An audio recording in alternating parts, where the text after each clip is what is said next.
Hi hello friends, welcome back to my channel. ನಿನ್ನ ಜೊತೆ ನನ್ನ ಕತೆ ಧಾರಾವಾಹ್ಯ ಬುಧವಾರ ಸಂಚಿಕೆಯಲ್ಲಿ ಏನಾಗುತ್ತೆ ಅಂತ ನೋಡೋಣ. ನೀವಿನ್ನು ಸಬ್ಸ್ಕ್ರೈಬ್ ಮಾಡಿದೆ ವೀಡಿಯೋಸ್ಗಳನ್ನ ನೋಡ್ತಾ ಇದ್ದರೆ ದಯವಿಟ್ಟು ಸಬ್ಸ್ಕ್ರೈಬ್ ಮಾಡ್ಕೊಳ್ಳಿ. ನಿಮಗೆ ವಿಡಿಯೋಗಳು ಇಷ್ಟ ಆದರೆ ಲೈಕ್ ಮಾಡಿ. ಸಂಚಿಕೆ ಆರಂಭದಲ್ಲಿ ಈ ಕಡೆ ಅಜಿತ್ ಭೂಮಿಗೆ ಎಷ್ಟು ಇಷ್ಟಪಡ್ತಾರೆ, ಅಜಿತ್ ಹತ್ರ ತನ್ನ ಪ್ರೀತಿನೆಲ್ಲ ಹೇಳ್ಕೋತಾರೆ ಅಂತ ನಾವಂತೂ ಕಾಯ್ತಿದ್ದೋ. ಆದರೆ ದೇವರೇ ಅದಕ್ಕೆ ಪೂರಕವಾಗಿ ಅಜಿತ್ ಭೂಮಿಗೆ ಮತ್ತೊಮ್ಮೆ ಮದುವೆ ಮಾಡೋ ಥರ ಅವಳಿಗೆ ಬಟ್ಟೆ ಕೊಡಿಸೋದಾಗಲಿ ಒಡವೆ ಕೊಡಿಸೋದಾಗಲಿ ಎಲ್ಲವನ್ನೂ ಸಹ ಸಂಗೀತ ಅವ್ರ ಕೈಲಿಂದ ಮಾಡಿಸ್ತಾ ಇದ್ದಾರೆ. ಇನ್ನು ಅಜಿತ್ ಮತ್ತು ಭೂಮಿ ದೂರ ಆಗೋಕ್ಕೆ ಎಷ್ಟೇ ಪ್ರಯತ್ನ ಪಟ್ಟರು ಆ ದೇವರೇ ಹತ್ರ ಮಾಡ್ತಾ ಇದ್ದಾನೆ ಅಂದರೆ ತಪ್ಪಾಗಲಾರ್ದು. ಯಾಕೆ ಅಂದರೆ ಅಂಜು ಮತ್ತು ನಚ್ಚಿ ಮದುವೆಯಲ್ಲಿ ಈ ಕಡೆ ಬಟ್ಟೆ ವ್ಯಾಪಾರದಲ್ಲಿ ಭೂಮಿಗೆ ಸೀರೆನ ಅಜಿತ್ ಅವ್ರು ಸೆಲೆಕ್ಟ್ ಮಾಡಿದ್ರೆ ಒಡವೆನೂ ಸಹ ಅಜಿತ್ತೇ ಸೆಲೆಕ್ಟ್ ಮಾಡಿ ಕೊಡ್ತಾರೆ. ಭೂಮಿಗೆ ಯಾವ್ದು ಚೆನ್ನಾಗಿ ಕಾಣಿಸುತ್ತೆ ಯಾವ್ದು ಚೆನ್ನಾಗಿ ಕಾಣಿಸಲ್ಲ ಅನ್ನೋದು ಅಜಿತ್ಗೆ ಚೆನ್ನಾಗಿ ಗೊತ್ತಿರುತ್ತೆ. ಇನ್ನು ಸಂಗೀತದ ಮುಂದೆ ಗರಂ ಅನ್ನಂಗಿಲ್ಲ ಅಜಿತ್ ಅವರು, ಯಾಕೆಂದರೆ ಭೂಮಿ ಮುದ್ದಿನ ಸೊಸೆ ಆಗಿರ್ತಾಳೆ. ಇನ್ನು ಅಜಿತ್ ಮತ್ತು ಭೂಮಿ ನಡುವೆ ಡೈವರ್ಸ್ ವಿಚಾರ ಎಲ್ಲ ತುಂಬ ದೂರದ ಮಾತು ಬಿಡಿ. ಇನ್ನು ಅವರಿಬ್ರದ್ದು ಕಾಂಟ್ರಾಕ್ಟ್ ಮದುವೆ, ಅದು ಆ ಸಂಬಂಧನ ಕಿತ್ಕೊಂಡು ಹೋಗಬೇಕು ಅಂತ ತುಂಬ ಸತಿ ಪ್ರಯತ್ನ ಪಟ್ಟರು. ಆ ಒಂದು ಕೆಲಸ ಆಗಲ್ಲ. ಯಾಕೆ ಅಂದರೆ ಸಂಗೀತ ಪ್ರಾಣ ಇಟ್ಕೊಂಡಿರೋದೇ ಭೂಮಿ ಮತ್ತು ಅಜಿತ್ ಜೋಡಿ ಮೇಲೆ. ನನ್ನ ಮಗ ಸೊಸೆ ತುಂಬ ಚೆನ್ನಾಗಿದ್ದಾರೆ, ಅವ್ರ ಸಂಸಾರ ತುಂಬ ಚೆನ್ನಾಗಿ ನಡೀತಿದೆ ಅಂತ ಹೇಳ್ಬಿಟ್ಟು ಇನ್ನು ಮನೇಲಿ ಅಂಜು ಮತ್ತು ನಚ್ಚಿ ಮದುವೆ ಎಲ್ಲ ಸಮಾರಂಭ ನಡೀತಾ ಇರುತ್ತೆ. ಇನ್ನು ಪ್ರತಿ ಕ್ಷಣದಲ್ಲೂ ಭೂಮಿನೇ ಇರಬೇಕು ಸಂಗೀತ ಅವ್ರ ಜೊತೆ ಅನ್ನೋ ಥರ ಸಂಗೀತ ಆಡ್ತಾ ಇರ್ತಾಳೆ. ಏನಕ್ಕ ಇದು ಈ ಥರ ಎಲ್ಲ ಹೇಳ್ತಿದ್ಯಾ, ನೀನು ಆಡೋದು ನೋಡಿದ್ರೆ ನೀನು ಹುಷಾರಿ ಆಗಿ ಬಂದಮೇಲೆ ಒಂಥರ ಡಿಟೆಕ್ಟಿವ್ ಥರ ಕೆಲಸ ಮಾಡ್ತಾ ಇದೆಯಾ. ಅಜಿತ್ ಮತ್ತು ಭೂಮಿ ಯಾವಾಗಲೂ ಜೊತೆಲೇ ಇರಬೇಕು, ಅವ್ರ ನಡುವೆ ಏನೂ ಒಂದಿಷ್ಟು ಡೌಟ್ ಬರಬಾರ್ದು, ಆ ರೀತಿ ನೀನು ಅವ್ರ ಮೇಲೆ ಡೌಟ್ ಪಡ್ತಾ ಇರ್ತೀಯಾ ಅಂತೇಳ್ಬಿಟ್ಟು ಹೇಳ್ತಾ ಇರ್ತಾರೆ. ಇನ್ನು ದೇವಯಾನಿ ಮತ್ತು ಅಂಜು ಎಲ್ಲರೂ ಸಹ ಆಚೆ ಬಂದಮೇಲೆ ಒಡವೆಯವರು ಬಂದಿರ್ತಾರೆ ತೆಗಿಲಿಕ್ಕೆ. ನಮ್ಮ ಕುಟುಂಬದ ಒಡವೆ ಎಲ್ಲ ಲಾಕರಲ್ಲಿದೆ, ಸೊ ಅದರಲ್ಲಿ ಹಳೆ ಒಡವೆಗಳಿದೆ ಅಂತೇಳ್ಬಿಟ್ಟು ಹೇಳ್ತಾ ಇರ್ತಾರೆ ಅಜ್ಜಿ ಮತ್ತು ಸಂಗೀತ. ಆ ಒಂದು ಗ್ಯಾಪಲ್ಲಿ ಅಜಿತ್ ಹತ್ರ ಒಂದು ಉಂಗುರ ಸಿಕ್ಕಿರುತ್ತಲ್ಲ, ಆ ಉಂಗುರನ ನೋಡಿಸ್ತಾರೆ ಅಜ್ಜಿಗೆ. ಅಜ್ಜಿ ಇದವರು ಈ ಉಂಗುರ ನಾನೇ ಮಾಡಿಸಿರೋದು, ಎಲ್ಲಿ ಸಿಕ್ತು ನಿನಗೆ ಅಂದಾಗ ಅದೆಲ್ಲ ಹೇಳ್ತೀನಿ ಅಜ್ಜಿ, ಯಾರ್ಯಾರಿಗೆ ಒಡವೆನ ಮಾಡಿಸ್ಕೊಟ್ಟಿದ್ರೆ ಅಂದಾಗ ಎಲ್ಲರಿಗೂ ಮಾಡಿಸ್ಕೊಟ್ಟಿದೆ ಕಣೋ, ನಮ್ಮದೆಲ್ಲ ಲಾಕರಲ್ಲಿದೆ, ಇದು ಯಾರ್ದು ಅಂತಲೇ ಗೊತ್ತಾಗ್ತಿಲ್ವಲ್ಲ ಅಂತ ಅಜ್ಜಿ ಸಂಗೀತ ಹೇಳ್ತಾರೆ. ಈ ವಿಚಾರ ನಿಮ್ಮಲ್ಲೇ ಇರಲಿ, ನಾಳೆ ಹಳೆ ಒಡವೆಗಳನ್ನ ತರಿಸ್ತಿರಲ್ಲ ಅವಾಗ ಯಾರ್ಯಾರು ಉಂಗುರ ಯಾರ್ಯಾರು ಎತ್ಕೋತಾರೆ ನೋಡೋಣ, ಈ ಉಂಗುರ ಯಾರ್ದು ಅನ್ನೋದು ಅವಾಗ ರೆಡ್ ಹ್ಯಾಂಡಾಗಿ ಗೊತ್ತಾಗುತ್ತೆ, ಅವಾಗ ನಿಮ್ಗೆಲ್ಲರಿಗೂ ವಿಚಾರ ಗೊತ್ತಾಗುತ್ತೆ ಅಂದ್ಬಿಟ್ಟು ಅಜಿತ್ ಹೇಳ್ತಾರೆ. ನಮ್ಮ ಪ್ರಕಾರ ಈ ವಿಚಾರದಲ್ಲಿ ಈ ಉಂಗುರ ದೇವಯಾನಿದಾಗಿರುತ್ತೆ. ಯಾಕೆಂದರೆ ಶಾರದನ್ನ ಶೂಟ್ ಮಾಡಬೇಕಾದ್ರೆ ಅಲ್ಲಿ ಆ ಒಂದು ಸ್ಪಾಟಲ್ಲಿ ದೇವಯಾನಿ ಉಂಗುರ ಮಿಸ್ ಆಗಿರುತ್ತೆ ಚಿನ್ನದ್ದು. ಅದು ಒಬ್ಬ ರೌಡಿಗಳಿಗೆ ಸಿಕ್ಕಿ ಈಗ ಅಜಿತ್ ಕೈ ದೊರಕಿದೆ. ನಾಳೆ ಲಾಕರಿಂದ ತರಿಸಾದ್ಮೇಲೆ ಎಲ್ಲ ಉಂಗುರಗಳು ಅವ್ರವ್ರು ತಗೊಂಡ್ರೆ ಬಾಕಿ ದೇವಯಾನಿ ಹತ್ರ ಉಂಗುರ ಇರಲ್ಲ. ಆವಾಗ ದೇವಯಾನಿ ಬಣ್ಣ ಬಯಲಾಗ್ಬಿಡುತ್ತೆ. ಶಾರದಾ ಮತ್ತು ಭೂಮಿ ಮನಸ್ವಿನಿ ಮೇಲೆ ಎಷ್ಟು ಕೋಪ ಇದೆ ಶ್ರವಣ್ ಕುಟುಂಬದ ಮೇಲೆ ಅನ್ನೋದನ್ನ ರೆಡ್ ಹ್ಯಾಂಡಿಗೆ ಹಿಡಿಯೋಕ್ಕೆ ಅಜಿತ್ ಅವರು ಪ್ಲ್ಯಾನ್ ಮಾಡ್ತಿದ್ದಾರೆ. ಇನ್ನು ಭೂಮಿ ಅದೇ ವಿಚಾರವಾಗಿ ಅಜಿತ್ನ ಕೇಳ್ತಾರೆ, ಯಾಕೆ ಸಾಹೇಬ್ರೆ ಈ ಉಂಗುರದ ಬಗ್ಗೆ ಯಾರನ್ನೂ ಕೇಳಬೇಡಿ ಅಂತ ಹೇಳಿದ್ರ, ಏನಾದರೂ ವಿಚಾರ ಐತೆ ಅಂದಾಗ ಹೌದು ಭೂಮಿ, ಈ ಉಂಗುರದ ಹಿಂದೆ ದೊಡ್ಡ ವಿಚಾರನೇ ಇದೆ.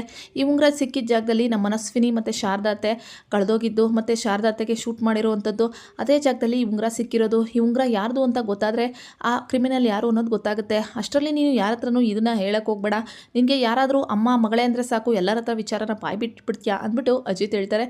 ಸರಿ ಸಾಹೇಬ್ರೆ ನಾನೇನು ಹೇಳಲ್ಲ ಅಂತೇಳ್ಬಿಟ್ಟು ಈ ಕಡೆ ಭೂಮಿ ಹೇಳ್ತಾಳೆ. ಇನ್ನು ದೇವಯಾನಿ ನಚ್ಚಿ ಇಲ್ಲಿ ಆಚೆ ಕೂತಿದಾಗ ಭೂಮಿ ಮತ್ತು ಅಜಿತ್ನ ಮತ್ತೆ ಸಂಗೀತ, ಏನೋ ನೀವಿಬ್ಬರು ಚೆನ್ನಾಗಿದ್ದೀರ ತಾನೆ, ನನ್ನ ಅನುಮಾನದ ಪ್ರಕಾರ ನೀವಿಬ್ಬರು ಡೌಟ್ ಪಡೋದ ಮತ್ತೆ ದೂರ ಆಗೋದೆಲ್ಲ ಏನೂ ಇಲ್ಲ ತಾನೆ, ಯಾವುದೇ ಜಗಳ ಕಿರಿಕಿರಿ ಏನೂ ಇರಲ್ಲ ತಾನೆ ಅಂದಾಗ, ಅಯ್ಯೋ ಮದರ್ ಇಂಡಿಯಾ ಯಾಕೆ ಇಷ್ಟೊಂದೆಲ್ಲ ಡೌಟ್ ಪಡ್ತಿದ್ಯಾ ಅಂದಾಗ, ಅದೇನೋ ಗೊತ್ತಿಲ್ಲ ಕಣೋ, ನೀನು ಮತ್ತು ಭೂಮಿ ದೂರ ಆಗ್ಬಿಡ್ತೀನೋ ಅನ್ನೋ ಭಯ ನನಗೆ ಅಂತೇಳ್ಬಿಟ್ಟು ಸಂಗೀತ ಹೇಳ್ತಾ ಇರ್ತಾರೆ.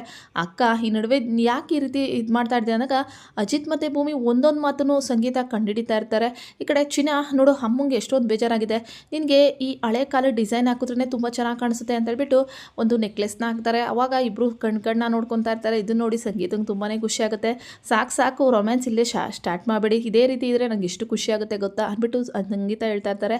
ಒಟ್ಟಲ್ಲಿ ಅಜಿತ್ ಮತ್ತು ಭೂಮಿ ನಡುವೆ ಇರುವಂಥ ಪ್ರೀತಿನ ಅವರವರೇ ಮುಚ್ಚಿಕೊಂಡಿದ್ದಾರಾ ಅನ್ನೋದೇ ಇಲ್ಲಿ ದೊಡ್ಡ ವಿಚಾರವಾಗಿ ಹೋಗಿದೆ. ಯಾಕೆಂದರೆ ಭೂಮಿ ಕಂಡ್ರೆ ಅಜಿತ್ಗಿಷ್ಟ, ಅಜಿತ್ ಕಂಡ್ರೆ ಭೂಮಿಗಿಷ್ಟ, ಆದರೆ ಹೇಳ್ಕೊಳ್ಳಲ್ಲ. ಇನ್ನು ನಚ್ಚಿ ಇದ್ದನು ಇಲ್ಲಿ ಯಾರ ಮದುವೆ ಅಂತಲೇ ಗೊತ್ತಾಗ್ತಾ ಇಲ್ಲ, ಎಲ್ಲ ಸೆಲೆಕ್ಷನ್ನು ಅದಕ್ಕೆ ಮತ್ತು ಅಣ್ಣನೇ ಮಾಡ್ತಾ ಇದ್ದಾರೆ, ನನ್ನ ಮತ್ತು ಅಂಜನನ್ನ ಸೈಡ್ಗೆ ಹಾಕಿದ್ದಾರೆ ಅಂದ್ಬಿಟ್ಟು ನಚ್ಚಿ ಹೇಳ್ತಾರೆ. ಅಯ್ಯೋ ದೇವ್ರೆ, ತೀಟೆ ತಮ್ಮ ನಿಂದೆ ಕಣೋ ಮದುವೆ ಅಂತೇಳ್ಬಿಟ್ಟು ಅಜಿತ್ ಹೇಳ್ತಾರೆ. ಇನ್ನು ಕಾಲ್ಗೆಜ್ಜೆ ತಾಂಡಿರ್ತಾರಲ್ಲ ಭೂಮಿಗೆ, ಅದನ್ನು ನೀನೇ ತೋರಿಸೋ ಚೆನ್ನಾಗಿ ಕಾಣಿಸುತ್ತೆ ಅಂದ್ಬಿಟ್ಟು ಸಂಗೀತ ಹೇಳ್ತಾರೆ. ಭೂಮಿ ಕಾಲ್ಗೆಜ್ಜೆನ ಅಜಿತ್ ಹಾಕ್ತಾರೆ, ತೊಡೆ ಮೇಲೆ ಕಾಲಿಡ್ಸ್ಕೊಂಡು. ಅವಾಗೂ ಅಷ್ಟೇ ಭೂಮಿಗೆ ತನ್ನ ಗಂಡ ನನ್ನ ಎಷ್ಟು ಇಷ್ಟಪಡ್ತಾರೆ ಸಾಹೇಬ್ರೆ, ಇಡೀ ಜೀವನದ ಪೂರ್ತಿ ನೀವೇ ನನ್ನ ಗಂಡ ಆಗಿದ್ರೆ ಎಷ್ಟು ಚೆನ್ನಾಗಿರುತ್ತೆ ಅಂದ್ಬಿಟ್ಟು ಭೂಮಿ ಮನಸ್ಸಲ್ಲಿ ಹೇಳ್ಕೊತಾ ಇರ್ತಾಳೆ. ಭೂಮಿ ಒಂದು ಮಾತು ಹೇಳು, ಇಡೀ ಜೀವನ ಪೂರ್ತಿ ಸಾಹೇಬ್ರೆ ನೀವೇ ನನ್ನ ಗಂಡ ಆಗಿ ಬಾಳೋಣ ಅಂತ ನಾನು ನಿನ್ನನ್ನು ಎತ್ಕೊಂಡು ತಿರುಗಿಸ್ಬಿಡ್ತೀನಿ ಹಾಗೆ ಅಂತೇಳ್ಬಿಟ್ಟು ಅಜಿತ್ ಮಾತಾಡ್ಕೊತಿರ್ತಾರೆ. ಇನ್ನು ಇದನ್ನೆಲ್ಲ ನೋಡಿ ಮನೆಯವರೆಲ್ಲ ಖುಷಿ ಪಡ್ತಾ ಇರ್ತಾರೆ. ಒಡವೆ ಸೆಲೆಕ್ಷನ್ ಆಯಿತು, ಬಟ್ಟೆ ಸೆಲೆಕ್ಷನ್ನೂ ಆಯಿತು, ಇನ್ನೇನಿದ್ರು ಮದುವೆ ಮಾಡಿ ಮುಗಿಸೋದೆ ಅಂತೇಳ್ಬಿಟ್ಟು ಎಲ್ಲರೂ ಖುಷಿಯಿಂದ ಮಾತಾಡ್ಕೊತಾ ಇರ್ತಾರೆ. ಅಜಿತ್ ಮತ್ತು ಭೂಮಿ ಇಬ್ಬರು ಸಂಬಂಧ ಚೆನ್ನಾಗಿರಬೇಕು, ಅವರಿಬ್ಬರು ಯಾವಾಗಲೂ ಚೆನ್ನಾಗಿರಲಿ ಅಂತ ದೇವ್ರ ಹತ್ರ ಹರಕೆ ಕೊಡ್ಕೊತೀನಿ ನಾನು ಅಂದ್ಬಿಟ್ಟು ಸಂಗೀತ ಹೇಳ್ತಾ ಇರ್ತಾರೆ. ಇನ್ನು ಮನೆಯಲ್ಲೆಲ್ಲ ಊಟದ ತಯಾರಿಯಾಗಿರುತ್ತೆ. ಸೊ ಊಟ ಬಡಿಸ್ಬೇಕಾದ್ರೆ ಎಲ್ಲರೂ ಖುಷಿಯಿಂದ ಊಟ ಮಾಡ್ತಾ ಇರ್ತಾರೆ. ಆವಾಗ ಅಜಿತ್ ಮೊದಲನೇ ತುತ್ತು ಭೂಮಿ ಕೊಡ್ತಾನೆ. ಇನ್ನು ನಚ್ಚಿ ಇದೋನು ಅದಕ್ಕೆ ಅಣ್ಣ ನಿಮ್ಮಿಬ್ಬರು ನೋಡ್ತಾ ಇದ್ರೆ ತುಂಬ ಖುಷಿಯಾಗುತ್ತೆ, ನಾವು ರೋಡ್ ಮಾಡಲ್ ಥರ ಇರಬೇಕು ಅಂತೇಳ್ಬಿಟ್ಟು ಅಂಜುಗೆ ಯಾವಾಗಲೂ ಹೇಳ್ತಾ ಇರ್ತೀನಿ. ಸೊ ನಾನು ಅಷ್ಟೇ ಮದುವೆ ಆದಮೇಲೆ ಅಂಜುಗೆ ಮೊದಲನೇ ತುತ್ತು ತಿನ್ನಿಸ್ಬೇಕು ಅಂತೇಳ್ಬಿಟ್ಟು ಈಗಲಿಂದನೇ ಸ್ಟಾರ್ಟ್ ಮಾಡಿಬಿಡ್ತೀನಿ. ಅಂಜು ತಗೋ ಅಂತೇಳ್ಬಿಟ್ಟು ಮೊದಲನೇ ತುತ್ತನ್ನ ತಿನ್ನಿಸ್ತಾರೆ. ಅದಕ್ಕೆ ಅಣ್ಣ ನೀವಿಬ್ಬರು ನಮ್ಮ ರೋಡ್ ಮಾಡಲ್ ನಿಮ್ಮ ಥರನೇ ನಾವು ಆದರ್ಶ ದಂಪತಿಗಳ ಥರ ಇರ್ತೀವಿ ಅಂದ್ಬಿಟ್ಟು ನಚ್ಚಿ ಹೇಳ್ತಿರ್ತಾನೆ.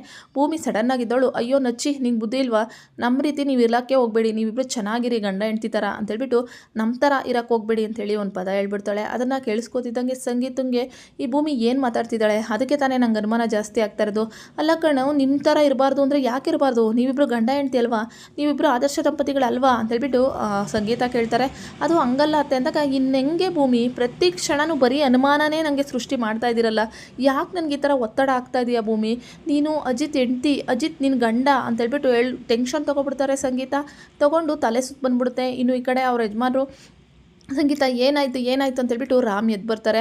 ಅಜಿತ್ ಹೆಗ್ಲು ಮೇಲೇ ಸಂಗೀತ ತಲೆ ಸುತ್ತ ಬಿದ್ದೋಗ್ಬಿಡ್ತಾರೆ. ಈ ಕಡೆ ಸಂಗೀತಂಗೆ ಹಳೆದೆಲ್ಲ ನೆನಪು ಬರ್ತಾ ಇರುತ್ತೆ. ಭೂಮಿ ಮತ್ತು ಅಜಿತ್ ನಡುವೆ ಏನೋ ಸರಿ ಇಲ್ಲ, ಅವರಿಬ್ರದ್ದು ಕಾಂಟ್ರಾಕ್ಟ್ ಮದುವೆ, ಸೊ ಹಂಗಾಗಿ ಅವರಿಬ್ಬರು ದೂರ ಆಗ್ತಾರೆ ಅಂತೇಳ್ಬಿಟ್ಟು ಅಶ್ವಿನಿ ತೋರಿಸಿರ್ತಾಳಲ್ಲ ಅದು ನೆನಪಾಗ್ತಾ ಇರುತ್ತೆ. ಇದು ನಿಜನೇ ಆಗ್ತಾ ಇದೆಯಲ್ಲ, ಅದಕ್ಕೆ ಭೂಮಿ ಈ ರೀತಿ ಎಲ್ಲ ಹೇಳ್ಬಿಟ್ಲ, ಭೂಮಿ ಅಜಿತ್ನಿಂದ ದೂರ ಆಗೋಗ್ಬಿಡ್ತಾಳ ಅಂತೇಳ್ಬಿಟ್ಟು ಈ ಕಡೆ ಸಂಗೀತಂಗೆ ಭಯ ಬಂದು ಮೂರ್ಛೆ ಹೋಗ್ಬಿಡ್ತಾರೆ. ಇನ್ನು ಭೂಮಿ ನಿನ್ಗೆ ಎಷ್ಟು ಸತಿ ಹೇಳಬೇಕು, ಏನಾಯಿತು ಅತ್ತೆ ಅಂತೇಳ್ಬಿಟ್ಟು ಹೇಳ್ತಾ ಇರ್ತಾರೆ. ಅತ್ತೆ ಎದ್ದೋಳಿ ಅತ್ತೆ, ನಾನು ಮತ್ತು ಸಾಹೇಬ್ರು ಯಾವತ್ತೂ ದೂರ ಆಗಲ್ಲತ್ತೆ, 7 ಜನ್ಮಕ್ಕೂ ನಾವೇ ಗಂಡ ಹೆಂಡ್ತಿ ಆಗಿರ್ತೀವತ್ತೆ ಅಂತೇಳ್ಬಿಟ್ಟು ಭೂಮಿ ಜೋರಾಗಿ ಹೇಳ್ತಾ ಇರ್ತಾಳೆ. ಸ್ವಲ್ಪ ನೀರು ತೊಗೊಬರ್ರಿ ಅಂತೇಳ್ಬಿಟ್ಟು ನೀರು ಎತ್ತಾಗ ಸಂಗೀತಂಗೆ ಮತ್ತು ಪ್ರಜ್ಞೆ ಬರುತ್ತೆ. ಈ ಕಡೆ ನನಗೇನಾಯಿತು, ನಾನು ಯಾಕೆ ಈ ಥರ ತಲೆ ಸುತ್ತ ಬಿದ್ದೆ ಅಂದಾಗ, ಅಮ್ಮ ಎದ್ದಲ್ಲ, ಯಾಕಮ್ಮ ಈ ರೀತಿ ನಡ್ಕೋತಿದ್ಯಾ ಅಂದಾಗ, ಯಾಕೂ ಇಲ್ಲ ಕಣೋ ಭೂಮಿ ಏನೋ ಅಂದ್ಲಿಲ್ಲ ಅಂದಾಗ, ಅತ್ತೆ ನಾನು ಏನೂ ಅಂದಿಲ್ಲ, ನಾನು ಮತ್ತು ಸಾಹೇಬ್ರು ತುಂಬ ಚೆನ್ನಾಗಿದ್ದೀವಿ ಅಲ್ವಾ ರೀ ಅಂತೇಳ್ಬಿಟ್ಟು ಇನ್ನು ಮುಂದೆ ಚೆನ್ನಾಗಿರಬೇಕು ಭೂಮಿ, ಅಮ್ಮಂಗೆ ಡೌಟ್ ಬಂದರೆ ಅಮ್ಮನ ಪ್ರಾಣಕ್ಕೆ ಅಪಾಯ ಅಂತಂದಾಗ, ಸರಿ ಸಾಹೇಬ್ರೆ ನೀವು ಹೇಳ್ದಂಗೆ ಇನ್ನು ಮುಂದೆ ಯಾವುದೇ ರೀತಿ ಡೌಟ್ ಬರಬಾರ್ದು, ನಾವಿಬ್ಬರು ಚೆನ್ನಾಗಿರಬೇಕು, ನನಗಲ್ಲ ನಿಮಗಲ್ಲ ಅತ್ತೆಗೋಸ್ಕರನಾದರೂ ನಾವಿಬ್ಬರು ಗಂಡ ಹೆಂಡ್ತಿ ಥರ ಇರಬೇಕು ಅಂತ ಒಪ್ಕೊಂಡಿದ್ದಾರೆ. ನೋಡೋಣ ಮುಂದೆ ಏನಾಗುತ್ತೆ ಅಂತ. ವಿಡಿಯೋಗಳು ಇಷ್ಟ ಆದರೆ ಲೈಕ್ ಮಾಡಿ.